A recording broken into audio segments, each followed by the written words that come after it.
ఇంకా మరి మున్సిపాలిటీకి సంబంధించి బిల్డింగ్లో మరి మీ ఇంకా మున్సిపల్ బిల్డింగ్ వచ్చి కూడా ఆ సైట్ కూడా అప్పటి గవర్నమెంట్లోనే సైట్ అలాట్మెంట్ ఆ గవర్నమెంట్లోనే జరిగింది. ఇప్పుడు జరిగింది కాదు, అది ఆ రోజు జరిగింది. దాదాపు దాంట్లో ఏంటంటే ఫస్ట్ తీర్మానం మటుకు 5 కోట్లకు చేశారు.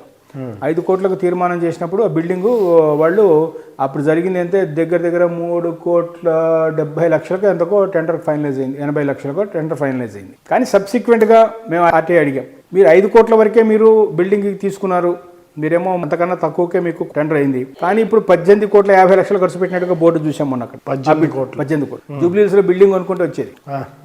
ఇక్కడ మీరు స్థలమేమో ఫ్రీ, ఈ 18,50,00,000 దేనికి ఖర్చు పెట్టే ఉంటారు అన్నది ఒక ప్రశ్న. కానీ అంటే ఆర్టీ ద్వారా అన్ని తీసుకుంటా ఉంటారు కదా మీలాంటి ఇవాళ ఇంతవరకు ఇప్పటికి అడిగాం, ఇప్పటికి మూడు సార్లు ఆర్టీఐ వేసాం దాని మీద, ఇంతవరకు రిప్లై లేదు దాని మీద. అంటే ఈ బిఎంసి బాండ్లగూడలో నిర్మించారు, ఇక్కడ మన శంషాబాద్లో కూడా నిర్మించారు కదా, అక్కడ కూడా ఇంతే అయిందా? అక్కడ పరిస్థితి నాకు తెలియదు, నేను చూడలేదు.